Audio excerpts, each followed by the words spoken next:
auditeurs et téléspectateurs de la radio et télévision Tambara, vous pouvez désormais suivre votre chaîne de télévision préférée Tambara sur le satellite Badrsat 7, angle 26 degrés Est, fréquence 11010, polarisation verticale, symbole REC 27500.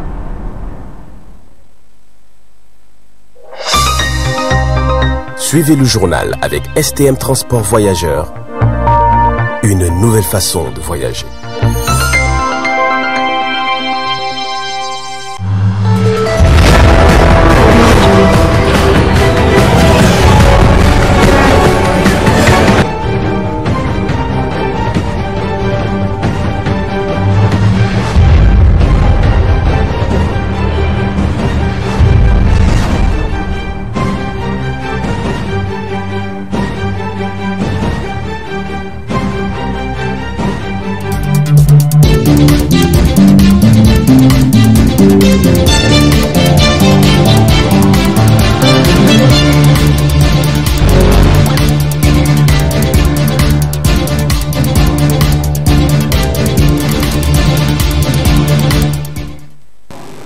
Bonsoir messieurs, dames, très ravi de vous retrouver pour ce 20h15 sur la voie et le miroir de la femme. Activité présidence de la République, son excellence le général d'armée Abdrahmane Tchani a réussi plusieurs lettres de créance des ambassadeurs plénipotentiaires accrédités au Niger. Le compte rendu avec Ibrahim Abdelkader. Son Excellence le général d'armée Abdrahmane Tchani, président de la République, chef de l'État, a reçu les lettres de créance de 3 nouveaux ambassadeurs accrédités au Niger. Il s'agit de M. Guy Léon Hambourg, ambassadeur extraordinaire et plénipotentiaire du Royaume de Belgique avec résidence à Niamey. Son Excellence Louis Gounjoun, ambassadeur extraordinaire et plénipotentiaire de la République populaire de Chine avec résidence à Niamey. Son Excellence André Castems, ambassadeur extraordinaire et plénipotentiaire du Royaume des Pays-Bas, également avec résidence à Niamey. Notons que ces accréditations renforcent les relations diplomatiques entre le Niger et ces pays. Ainsi, le Niger réaffirme sa volonté de poursuivre et de consolider ses relations diplomatiques avec sa collaboration avec les pays dans le contexte de refondation et de souveraineté. La cérémonie s'est déroulée en présence du général de brigade Ibro Amadou, chef d'état-major particulier du président de la République, de son Excellence M. Boukari Yaou Sangaré, ministre des Affaires étrangères, de la coopération et des Nigériens à l'extérieur, de Dr Soumana Boubakar, ministre directeur de cabinet du président de la République, porte-parole du gouvernement, et de M. Suleiman Issiakou, secrétaire général du ministère des Affaires étrangères.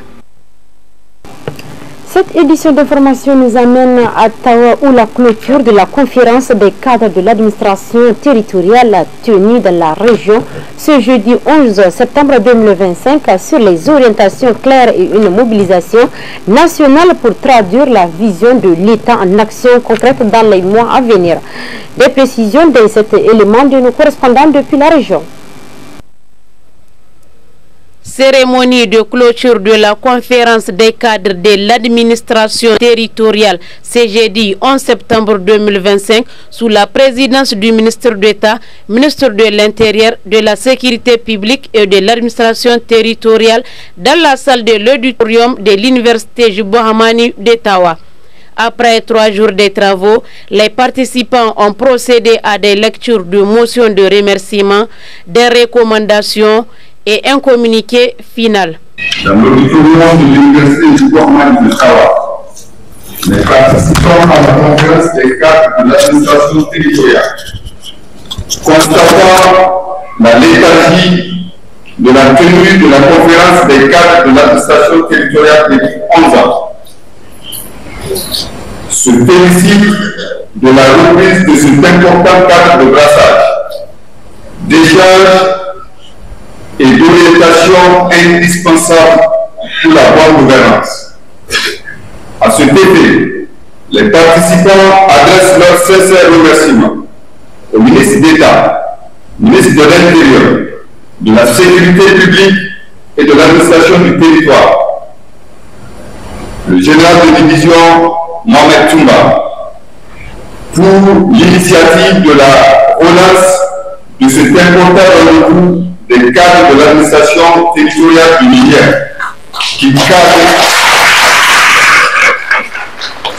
qui cadre parfaitement avec la vision du président de la République, chef de l'État, le général d'armée Abdraman Chani.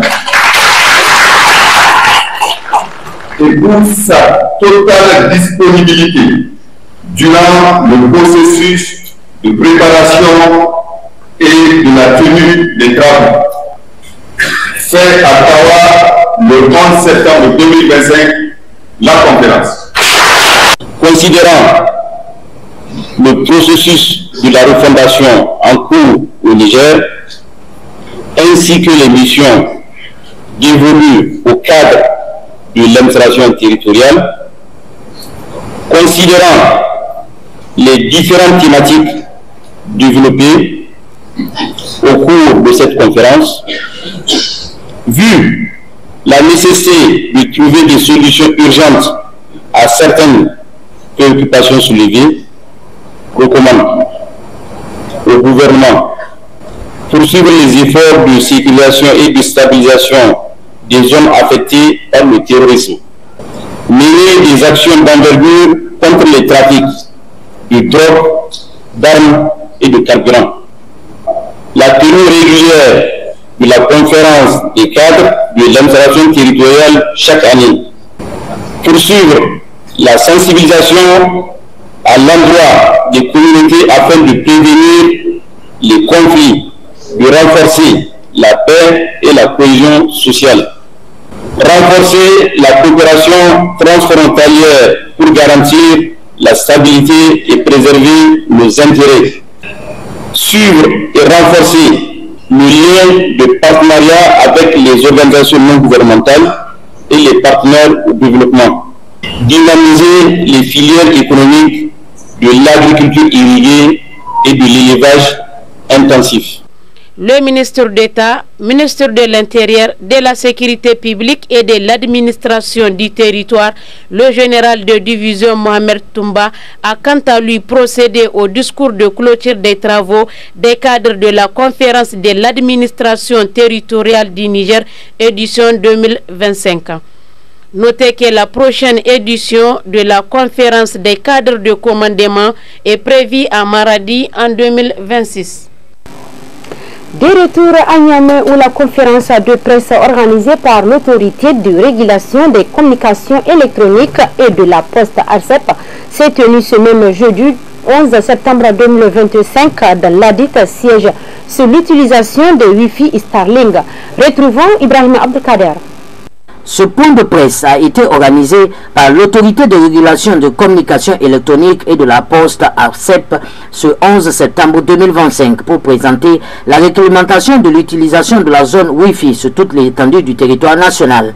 Ce point de presse a réuni des journalistes, des professionnels du secteur et des représentants de l'ARCEP. Le directeur réseau de l'ARCEP a pris la parole pour présenter les objectifs de la réglementation de l'utilisation de la zone Wi-Fi.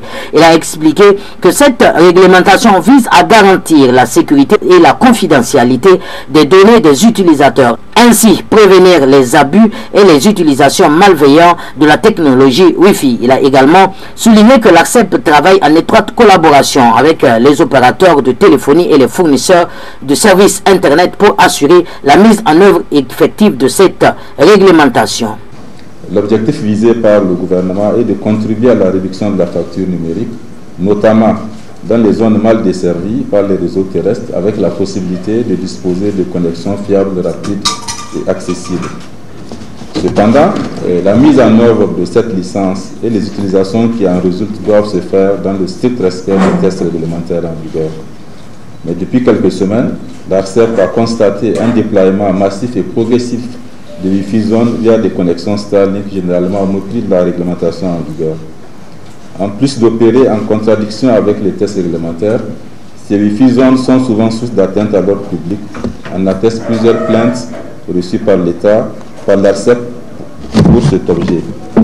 C'est pourquoi l'ARCEP a jugé utile de publier un communiqué visant à rappeler au public les règles et procédures en vigueur, mais aussi d'ouvrir la porte à la régularisation suivant une démarche pédagogique en vue d'accompagner les intéressés dans leurs formalités.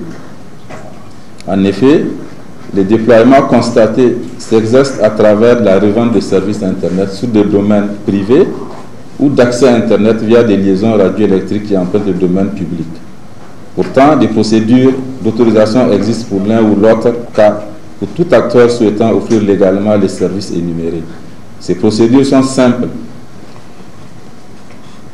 accessibles et visent à protéger à la fois les investisseurs, les usagers et l'intérêt public.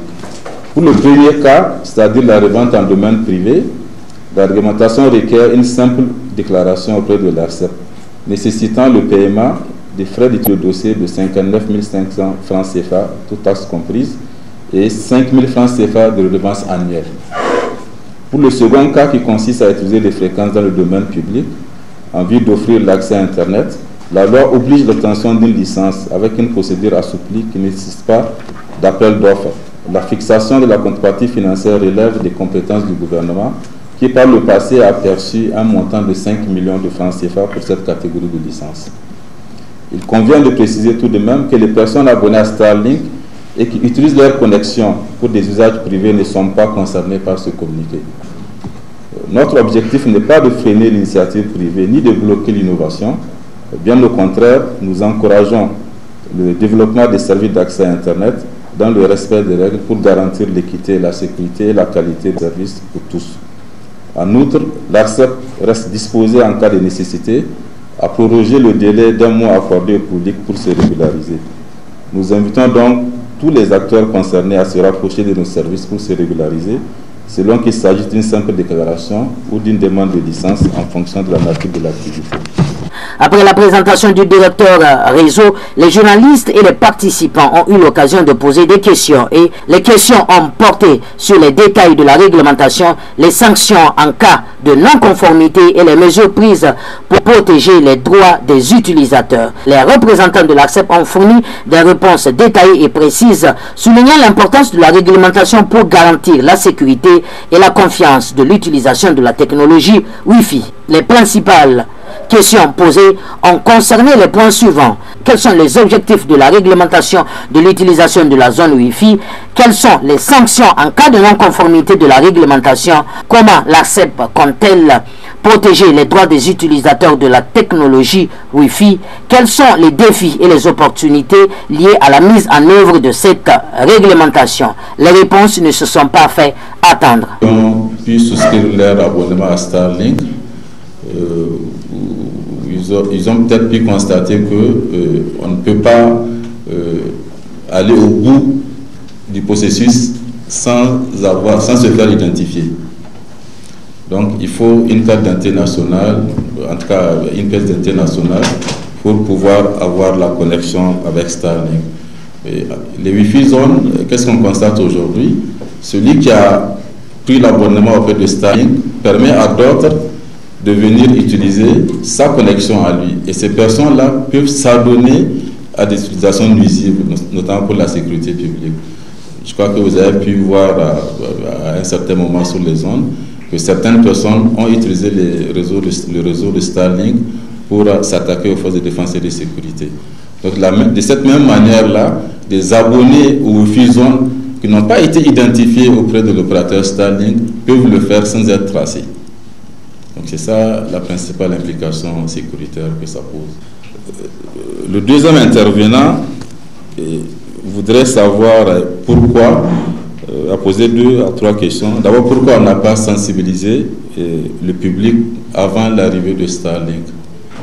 C'est vrai, ce communiqué qui a été publié a été rédigé 1 semaine avant le lancement des services de Starlink. Mais il y a eu des contingences internes qui ont fait que ça n'a pas été publié à temps. Et effectivement, vous avez raison, on aurait pu le faire bien avant. Et on avait pensé à le faire bien avant.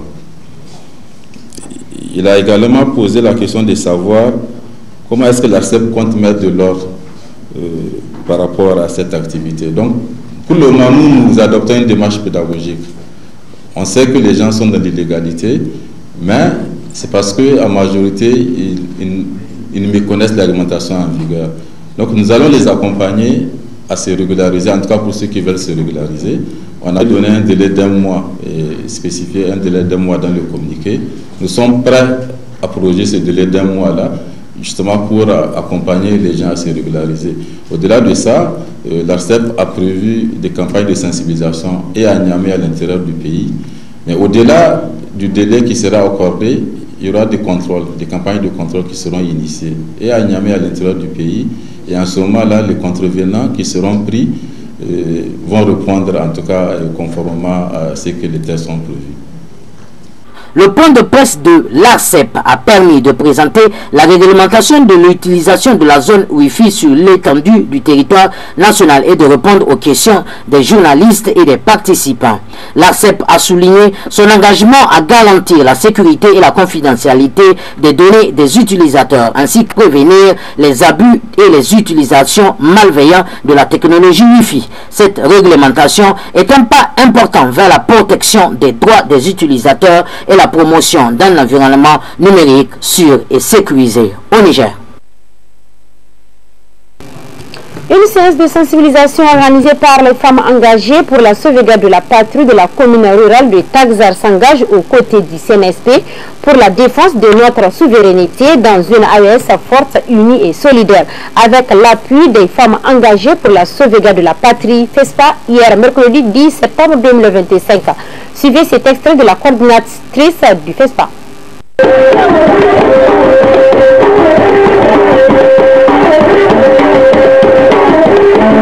Aujourd'hui, nous sommes réunis ici avec un même idéal, celui de préserver notre patrie, de défendre nos valeurs et de contribuer à l'édification d'un Niger uni, fort et prospère. Les femmes engagées pour la sauvegarde de la patrie FESPA portent un message d'unité, de solidarité et de vigilance.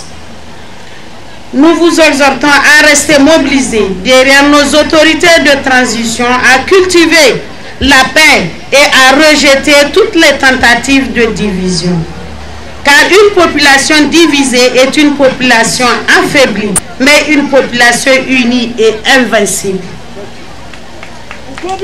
Chers participants, chère population de Balayara, les femmes engagées vous appellent à protéger nos enfants par l'éducation et la transmission des valeurs patriotiques.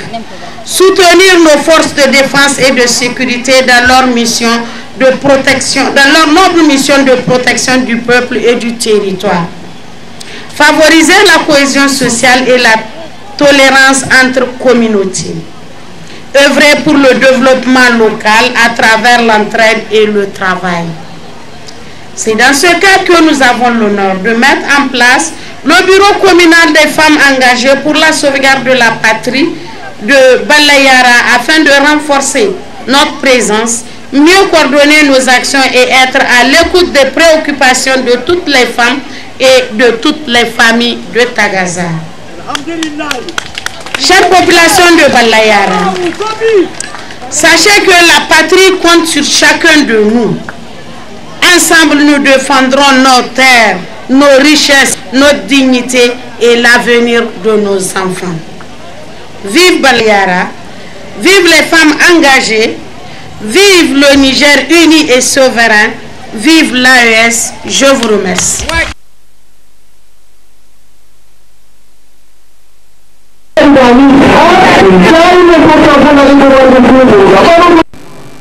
Monsieur Dame, c'est ici que se ferme ce 20h15 sur la voie et le miroir de la femme. Restez accompagnés de nos programmes. Bonne soirée.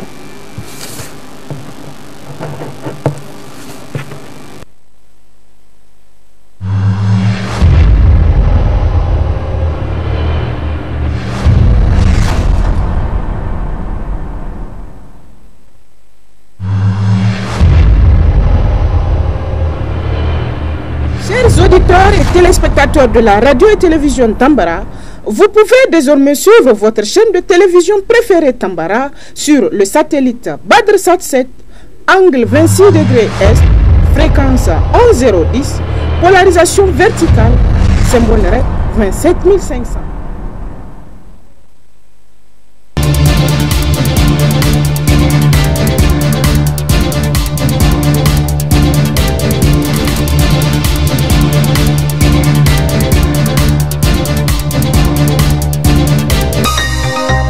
Ce journal vous a été présenté par STM Transport Voyageurs.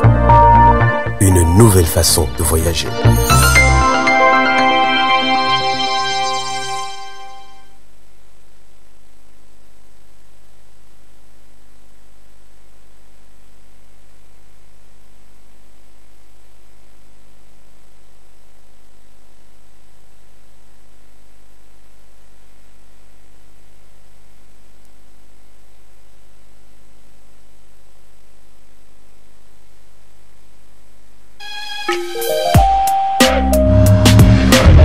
Pour vos annonces publicitaires, reportages, couvertures,